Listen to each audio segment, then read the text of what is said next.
different, their jobs to harvest the different foods in the field. So the pasuk says that if you're going to come into his vineyard, and the Rashi right away explains it's talking about a worker, not just ordinary coming into the vineyard. So then you're allowed to take from the grapes and eat as much as you need to fill you up, but you cannot put it in your basket. In other words, it's not take home. It's what while you're working you can have benefit. In the next pasuk it talks about that if a person comes into a standing grain field, so you can pick the ears of grain to eat while he is working. Rashi explains also it's talking about a worker. So the Rebbe is going to explain this in our service to Hashem as well, because Hashem also is supposed to fulfill the same mitzvahs in the Torah, and just like a regular field owner is obligated to feed his workers while they are doing work, the same thing is Hashem with us. The Rebbe is going to analyze this very much in detail based on what we have in this week's parsha. So we're going to start from the second column, Ois Dalet. It's known what Chazal state, what Hashem does, He tells the Yidden to do as well. So in other words, if He tells us these halachas in the Torah, He Himself fulfills this. Moving this understood, that the halachas of the Torah concerning concerning a worker and his boss, in the literal sense, yisoidan hu. What is their foundation? What is their basis? Mashehu oise, what he does. Hanhagas HaKadosh Baruch Hu klapi b'nei Yisrael, how Hashem acts towards the Eden. Meaning, it's not that Hashem imitates what He told us. It's because of the way Hashem acts towards us. That is why these halachas are here in the Torah. That the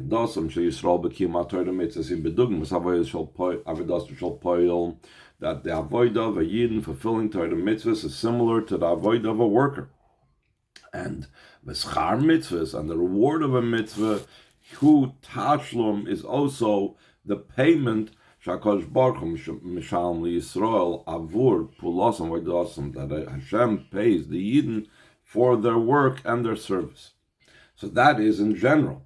And say same thing, specifics concerning what it has in our parsha. So too concerning the halacha about a worker eating at the time of his work,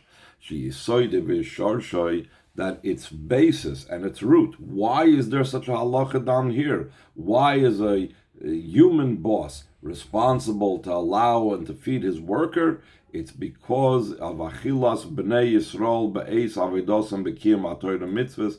It's the eating of the Yidden during their service in the fulfillment of Torah mitzvahs. Let's skip the parentheses to the next page.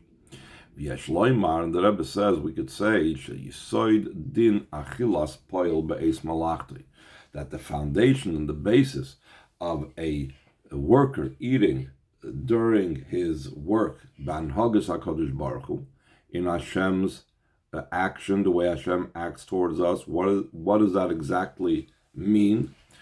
Mashuhu oisa, which Hashem does, hu aschar shal yudim gashrim shebetoira. It's referring to the physical rewards that the Torah promises. We know that for mitzvahs there is spiritual rewards and there's physical rewards. The spiritual rewards is like a general payment that a worker would get, a salary, etc., etc. The idea that Hashem promised us physical rewards, that is similar, the Rebbe says, to a worker. It's not talking about his payment. It's talking about a worker during the time of his work. He may eat from the food that he's working on. That is what the physical rewards are in the Torah. So he says, how do we associate that? Why do we say this? According to the well-known explanation of the Rambam, when he speaks about the rewards in Hilchos Tshuva, the Rambam, he speaks about the rewards that the Torah speaks about. So he says, "She'ein him soif matan schorn shel mitzvahs." You cannot say that when the Torah says all the different good things that will happen in this world for a Yid doing Torah mitzvahs, that is not the ultimate reward for mitzvahs. How come? Why can't you say the ultimate reward for mitzvahs is that we will have the rains in its time and we will have peace, etc., etc.? Because he says, "Kimat n'schar shel mitzvahs u'chaya el mabosh v'schar ruchni," because the reward of mitzvahs is the life of the world to come, which is a spiritual reward and cannot be limited to just the physical world. Ella in Yanam Hu, rather, what is the purpose and why does Hashem promise us physical reward when we do mitzvahs? Shakadosh Baruch Hu nasan lanu Torah. Hashem gave us a Torah. V'ivtichanu b'Torah, and He promised us in the Torah. She'im nasa oisa b'simcha u'b'toivas hanefesh. This phrase is going to be important later on. File it away. If we're going to do the Torah with joy and the gladness of the soul, v'naga b'chachmas tamid, and he accustoms himself and acts according to its wisdom constantly. Sheyas, so Hashem tells us, if we will do this, sheyaser memenu kol advarim hamoinim oisanim lasoisa, that Hashem will remove from the person that devotes himself to the Torah all matters that would prevent and stand in the way of us doing the Torah the way it should be done. And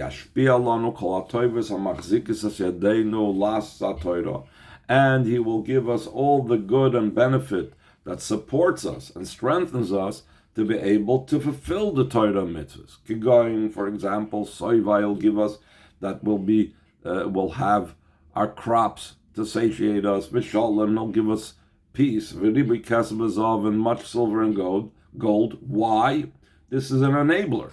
Kidei sheneishav pnuyim lilmid b'chachma v'lasa mitzvah. So we should be free to study Torah and to fulfill mitzvahs, and eventually that will lead to the ultimate reward.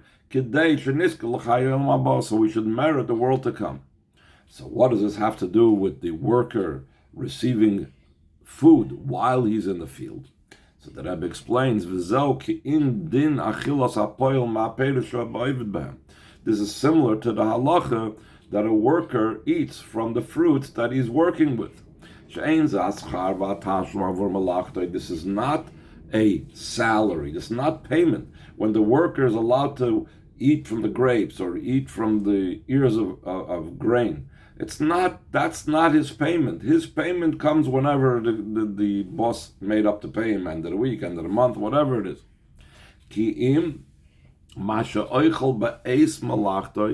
What the worker is eating at the time of his work is al derech hayudim agashrim shakadosh baruch hu noisam leIsrael b'olam hazeh. It's similar to the physical promises, to the material things that Hashem foretold that He's going to give us, that He gives to the Yidden in this world before Mashiach comes.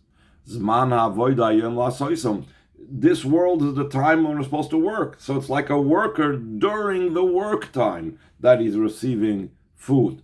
She'ein ze tashlum avidasam. What we receive now is not payment for our work, because payment for the work comes at the conclusion. Rather,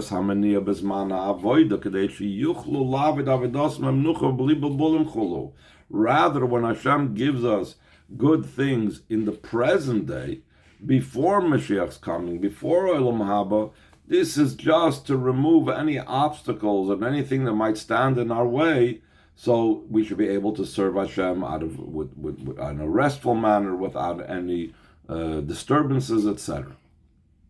So now the Rebbe is going to, based on this general principle, the Rebbe is now going to break this down into different types of ways of doing our avodah at present, and this reflects in the different psukim. If you remember, we mentioned, first the pasuk says about the case of someone working in a vineyard, and the Torah says you can eat from the grapes, and then he says about someone that is working in the field of grain, and you could eat from the ears of grain. So he says in Hey, last paragraph in the first column, Al Pizi Yesh Levayra Tam Shakosav Maschul Bedin Kisavi Bekerem Reyacham, that the pasuk begins first with the halacha of coming in a vineyard of your fellow. Achilas hapoil bekerem shoyvet boy, the eating of a worker in the vineyard that he's working in it. Only afterwards does the Torah say the next pasuk about coming in the standing wheat of your fellow, and then you could take the ears of grain. The l'chura in a movement seemingly it's not understood.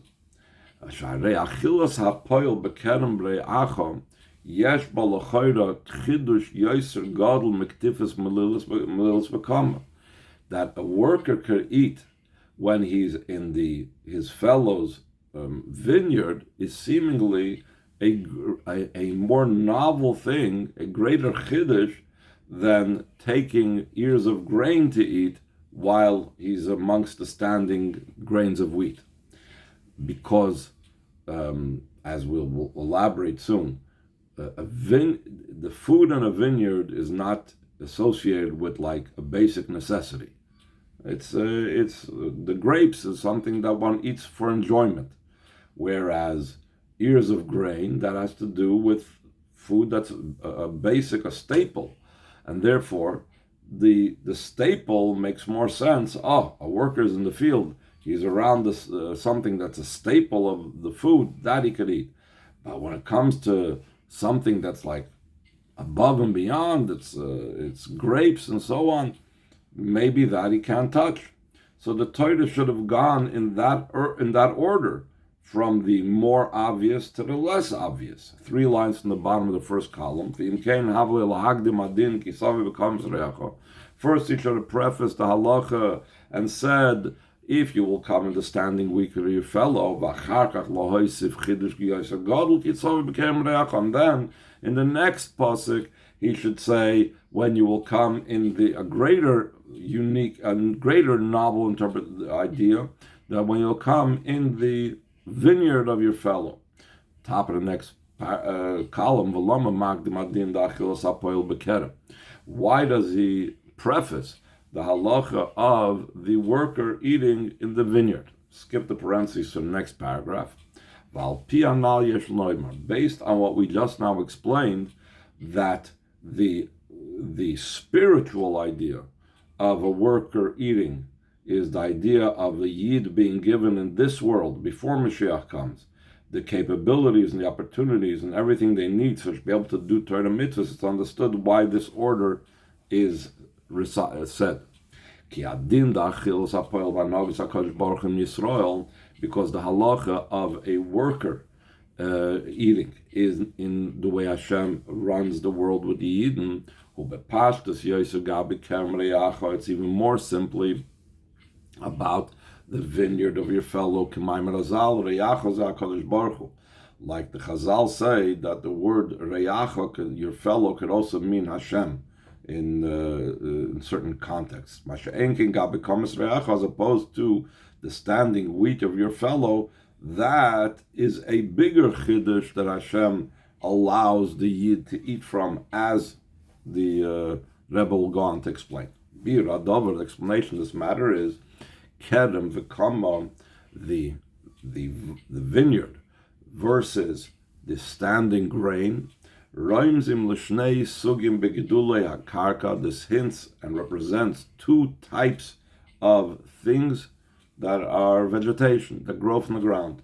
Shem dugmas beiza inyanim she'birchas boiru nefashos, that this is similar to the 2 aspects of the bracha that we make, the after blessing that we make on water, meat, other things that are fish, that there is chesroinon, that Hashem fills the lack, what creatures lack, v'lahachis behem nefesh, and also it says to enliven and to vitalize the souls.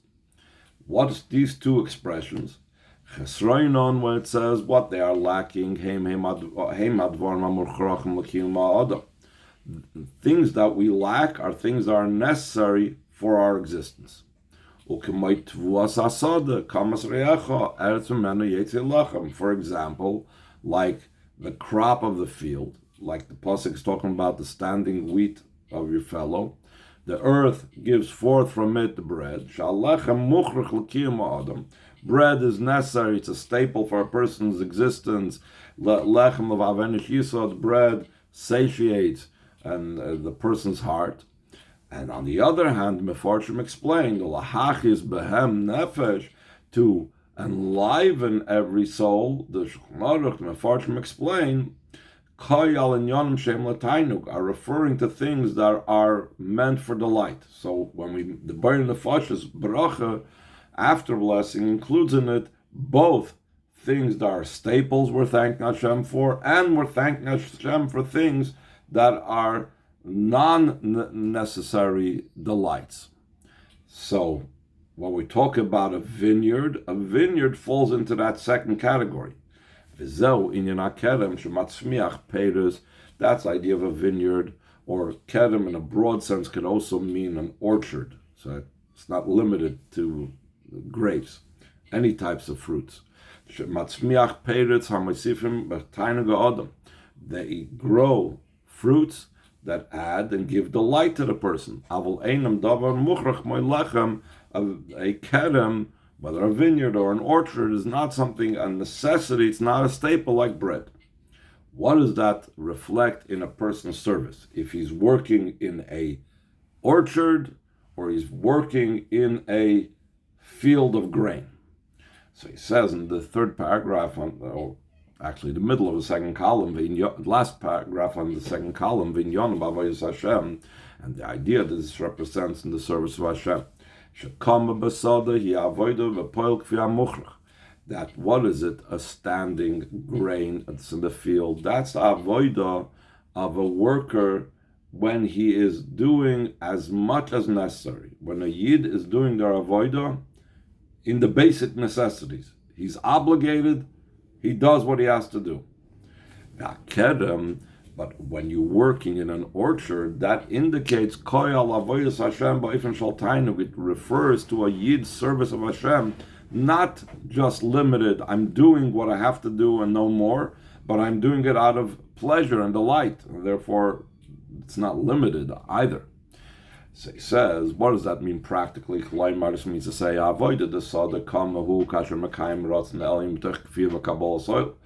avodah of a field, a standing grain, is when he fulfills the will of above out of coercion. He forces himself to do it, and he does it. He sublimates his will to Hashem. Ka'avodas eved, like the service of a servant. So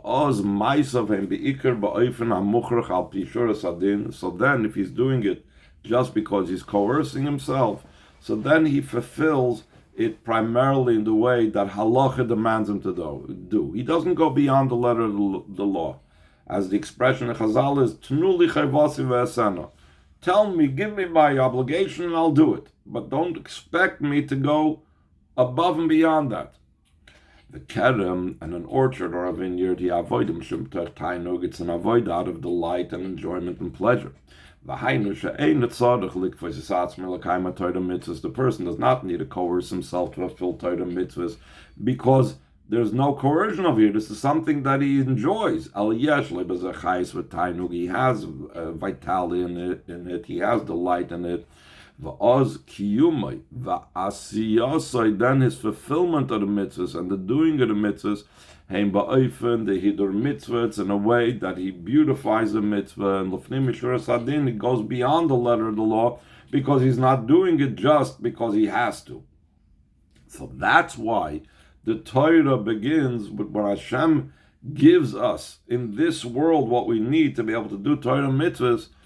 He begins with the more obvious one, which is when a person is doing his Torah mitzvahs out of pleasure. He's working in an orchard, in a vineyard. That's why the Torah begins with the halacha of a worker in a fellow's orchard. That's more obvious when a Jewish person serves Hashem in a way of a vineyard or an orchard out of delight and enjoyment So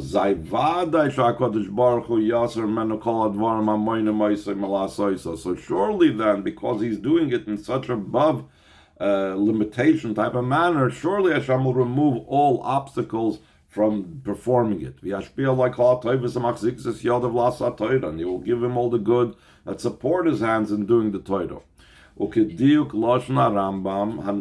the exact expression of the Rambam that I pointed out initially, if we will do the Torah with joy and the gladness of the soul, then all the obstacles will be removed, and then he will give us all the good that support us. And then the pasuk adds an even greater novelty. Even when you will come in the standing wheat of your fellow, you're only doing work in a way like bread and wheat is a staple, what's necessary. You're only doing what's necessary in your avodah. Also over here, there's the halacha of a worker eating from the food of the grain. Hashem removes those things that stand in his way. And the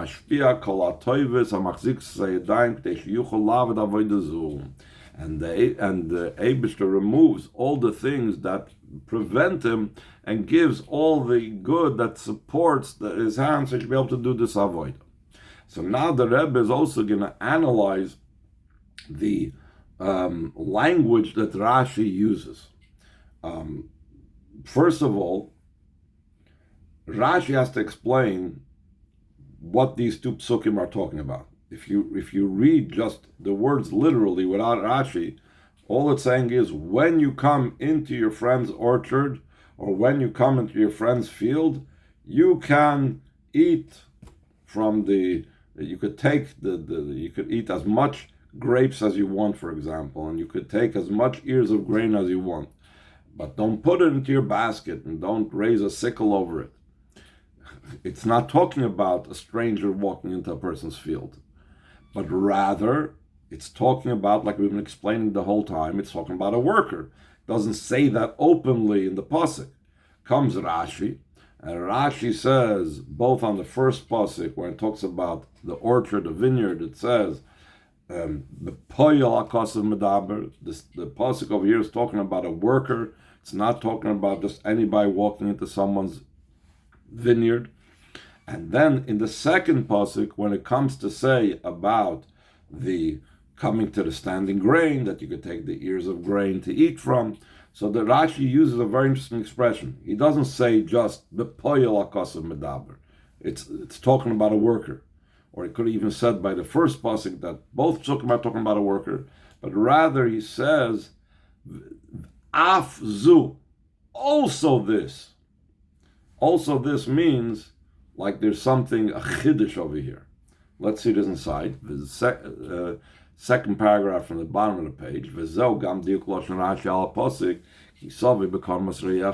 also the exact language of Rashi on the second pasuk, where it says, when you will come into the standing wheat of your fellow, af zu bepoel akas medaber. You see the italics, the emphasis. Also this, the worker is what the pasuk is talking about. Shekavanosai, there is intention. Skip the parentheses. Yilavayr to explain. Madua beemes meiser hakadosh baruch hu advarim hamoinim mashpia kol toives kasher avodas adam mirapa kamas reyacha. Why does Hashem truly remove all the obstacles and gives all what's good when the service of a person is only in the standing grain? You're not doing it. The worker is not doing his avoid out of a delight and enjoyment with joy and the gladness of the soul. Rashi's answer for this is this is also talking about a worker. The kivin shavodas Yisraeli ba'ofen shepoil, since the work of a yid is in the way of a worker. Therefore, the person can eat from his work, even though he's not doing it in the same devoted way of someone that's doing it out of enjoyment and pleasure. Let's skip over to the top of the next column. We'll skip the last paragraph on this column, top of the second column. In the explanation of this matter is Biyudim Gashvim Atzmam Yeshnam Bechlolos Gimel Efanim. In what we have been foretold and what we've been promised about material benefits concerning Torah mitzvahs, there are three types. Aleph, one type is Milei Tzorchei Ha'adam Inyanim Hechrechim Lechem Lecher Lebeged Lubash, filling the necessities of a person, things that are staples, bread to eat, garment, clothing to wear, Kadesh Adam Yuchol Liches L'Chaim, just basic necessities so a person should be able to live and exist. That's one type of things that Hashem provides us with to enable us to do Torah mitzvahs, or as a result of our showing our indication of wanting to do Torah mitzvahs. Beis, a second type of hashpah, a second type of promise of physical good. Hasaras kol hadvarim hamoinim maisanim mekim Torah mitzvahs, removal of all those matters that prevent us and are an obstacles for fulfilling Torah mitzvahs. For example, illness and war and famine, and similar to this. And giving all the good. And there's two aspects of this, two details in this. Aleph, the koilo loira kola mukrach bishvil chaye adam, elagam matzav shel menucha v'shalva, includes not only things that are necessities, things that are basic staples for a person to live, but it also goes a step further. It brings a person to a state of peace and tranquility and comfort. Beis, hasaras kol advarim hamoinim hanal, the removal of all these preventative things, vashpas kol atoivus, and giving all the good, ba'oifen she'ein al pitava, in a manner that's supernatural even. Again, this is a certain type of promise that we have from Hashem that He'll give us, even now, we'll explain, even in a supernatural way, so that we should be able to continue doing the good that we are doing. That is a second type. And then there's a third type. Gimel, hashleimus biyudim gashmim, the ultimate perfection of the promises of physical good. Ba'oisei hazman, the Rambam says, at that time, meaning when Mashiach comes, that there will be no famine, no war, no jealousy, no competition, that the good will be given much. And all pleasurable things and all delightful things will be as available as the dust of the earth.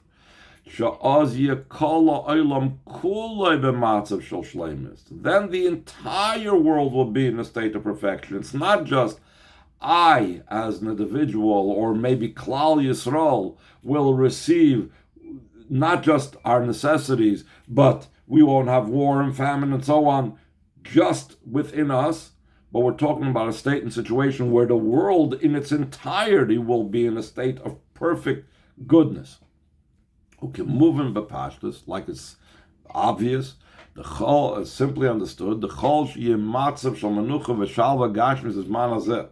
As much as there's a comfortable situation and tranquility in the physical sense, these days, it's incomparable to what's going to be when Mashiach comes. It's completely incomparable to the state of tranquility and comfort that's going to be when Mashiach comes. Like the Rambam wrote, for this reason, all the Yidden, their prophets and the Chachamim desired Mashiach. Why were they looking forward for the days of Mashiach? Kidei sheyenuchu mimamlochius or mimalchius she'ena manichim slahem lasis b'toyro mitzvahs kahagin, So they should be relieved from all those governments that are not allowing them to be involved in Torah mitzvahs properly. And they'll have this tranquility and they'll be able to increase in wisdom. So what is this? What do we see from this piece of the Rambam? Though the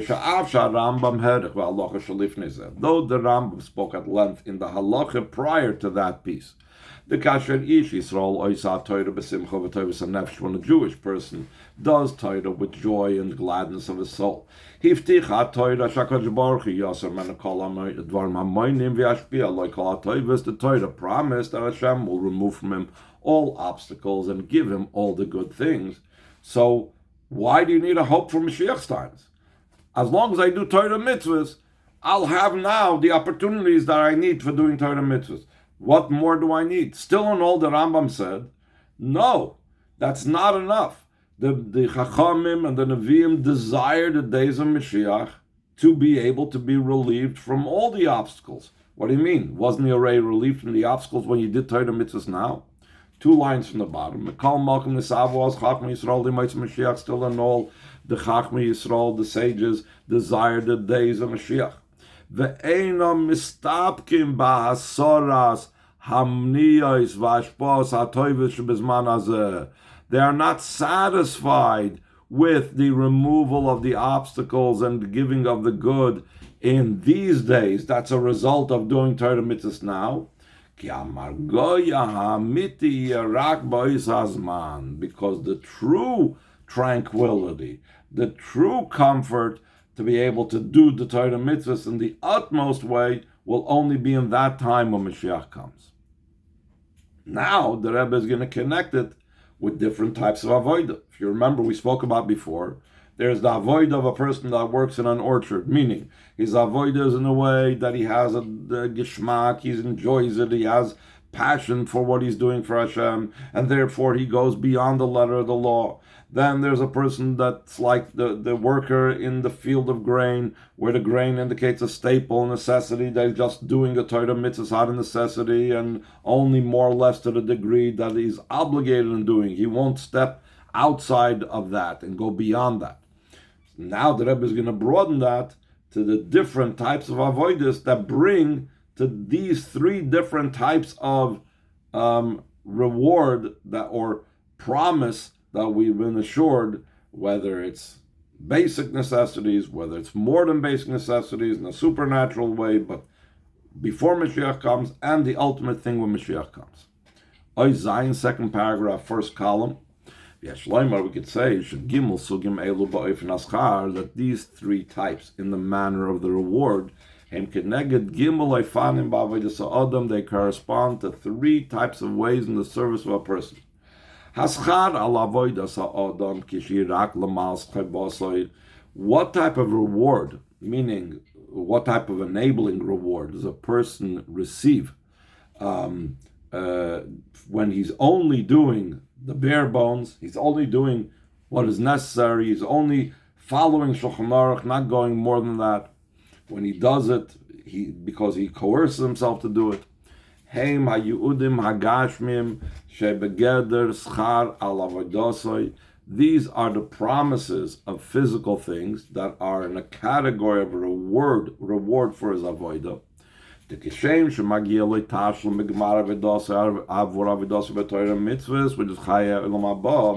just like a person has earned payment, like a salary, at the conclusion of his service for his service in Torah mitzvahs, which is what he gets in Olam Haba. So too he also has an additional reward, a bonus reward, in additional to the world to come. He also has now. What does he have now? That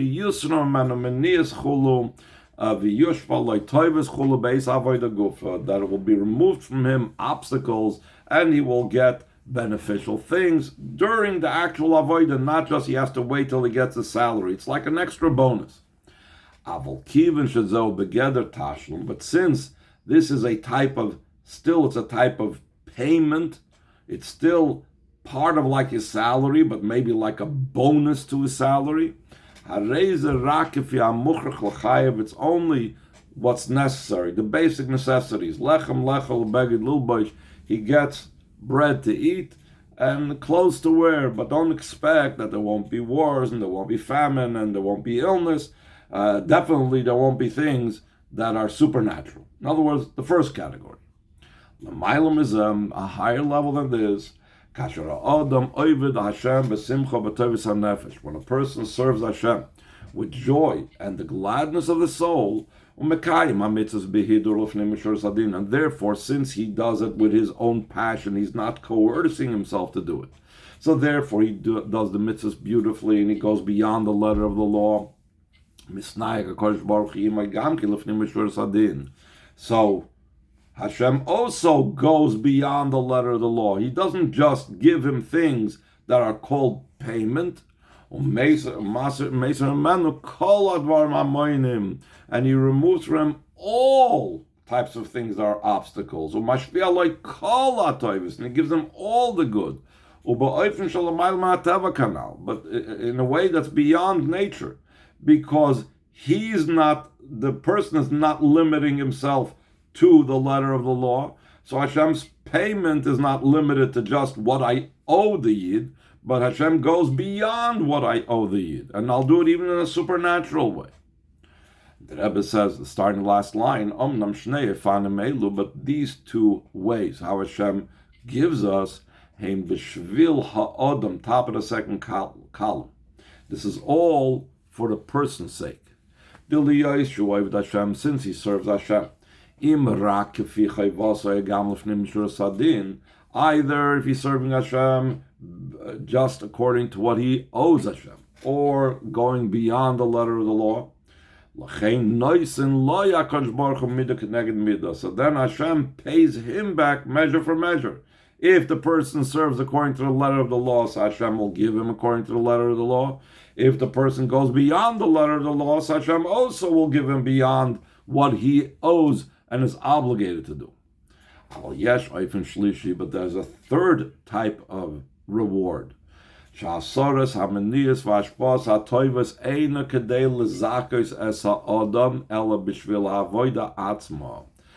a type of removal of all obstacles and giving good. It's not just for the person's benefit, but for the service of the person, that the person's service should be in the best way possible. The key is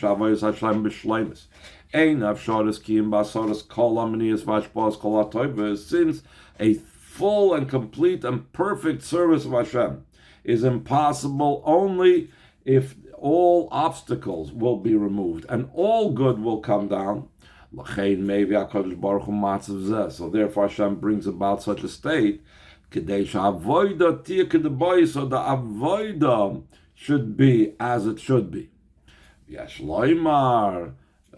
other words, the focus is not about what I'm paying the person. The focus is about Hashem wants to make sure that our avodah is in the best way possible. So the Rebbe says, what can we do to engender Hashem's care and interest in the avodah? So he says, we could say, this depends on the fact that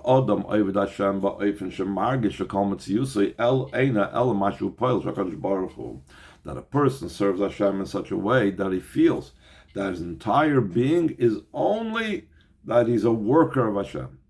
When a person recognizes that this is who he is, Hashem's worker, the Lord Makayim Torah mitzvahs. Not only does he fulfill Torah mitzvahs as a basic job, or he does the Torah mitzvahs in a way going beyond the letter of the law, but rather, even more so, he has nothing else in his life except for the service of Hashem. Like the expression of the Rambam, Hashem Tamid. This is another term in the Rambam I want to point out earlier. He serves Hashem constantly. In other words, he doesn't see himself as something independent that I'm giving of my time and of my energy to Hashem, even if he's giving beyond the letter of the law. but rather he sees himself as constantly in the employ of Hashem, constantly a worker of Hashem.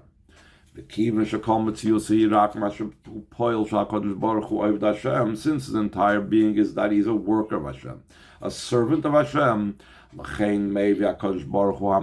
Therefore, Hashem brings to such a state, the third state, that Avodah could be in the ultimate state of perfection, without any types of obstacles and prevention to it whatsoever. That's going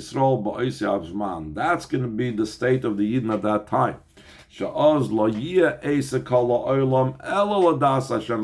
Then the entire involvement, everything that people will be busy with then will be only to know Hashem. There won't be any other focus or any other interest. There won't be any other thing that preoccupies people other than serving Hashem. They'll be free in Torah and its wisdom, like the Rambam says. Then there will be the true level of tranquility until a day that's entirely Shabbos and comfort forever and ever. Will have the everlasting life. Last line on the page. According to this, we could say, this is the novelty, and the what Rashi is trying to hint in the inner aspect. That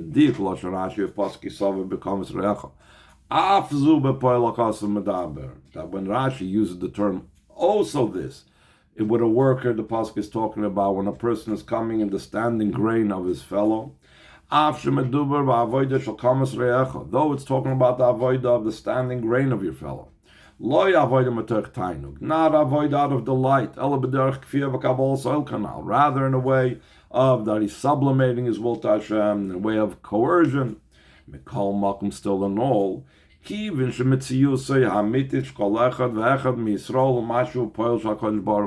the true existence of every single Yid is that he's a worker of Hashem, and in truth, everything a Yid does, whether he's conscious of it or not, it's a matter of service of Hashem. Because we were commanded that with all your ways, even when I'm doing my own personal things, I need to know Him. Also, he eats during his work. He was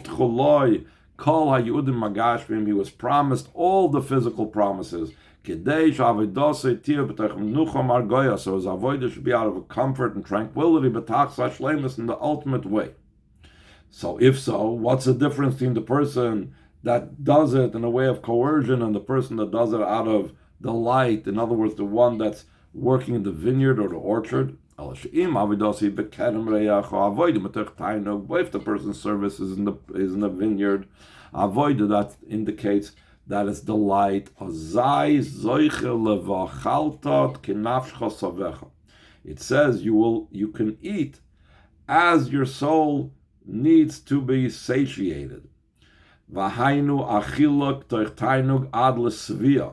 word savecha, satiation, indicates an eating that's a delightful type of eating until he's completely satisfied. When his avoid is only out of sublimation and coercion, so then, which is the idea of the standing grain of your fellow, then you will only be picking the ears of grain with your hands, without any delight. So it's up to me if I'm going to decide that I'm going to enjoy my service of Hashem or not. Let's skip down all the way to Ois Tes, 2 lines from the bottom of the second column. Now,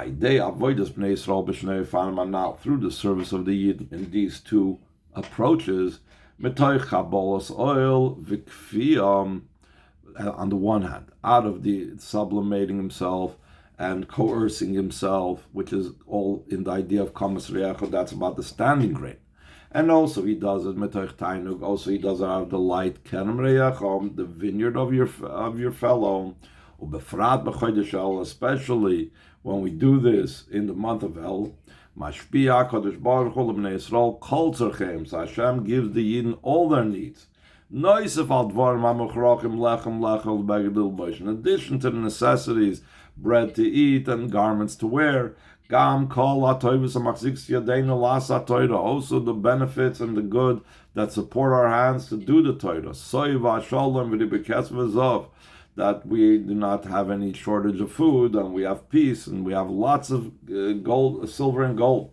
L'chol echad ve'echad Yisrael, to every single Yid. Upshita, and it's a given that we have a ksiv achsima toiva, were written and sealed for good. L'shana toiva v'gam nesukah, for a good year and also a sweet year. B'boneh chayim mezoyne, with children, with life and sustenance. V'chol zeh revichi, and all of these should be in a comfortable manner. This is an appropriate preparation for the Avodah of Rosh Hashanah. That we know the mitzvah of the day of Rosh Hashanah. Every Yom Tov almost has its mitzvah of the day. The mitzvah of the day of Rosh Hashanah is shofar. Know that the blowing of the shofar causes and brings about that Hashem says, make me a king over you. Like the Chazal say, make me a king over you. How do we make me a king? That's through the shofar. Meaning that when we blow the shofar on Rosh Hashanah, we are hamshachas malchus HaKadosh Baruch Hu. We are drawing down the kingship of Hashem. The word shofar is also related to the word shapir. Beautiful, improve, beautify your actions. Beauty has to do with the idea of delight. Through the shofar, we draw down, like Siddur explains, from the innermost delight that Hashem has. And Hashem's delight comes down in all aspects of the world and all aspects of existence. Until we merit the true delight that will become revealed when Mashiach comes. That all the delights of the world are available like the dust. And the entire involvement of the world will be only to know Hashem. With the coming of Mashiach Tzidkenu, soon mamash.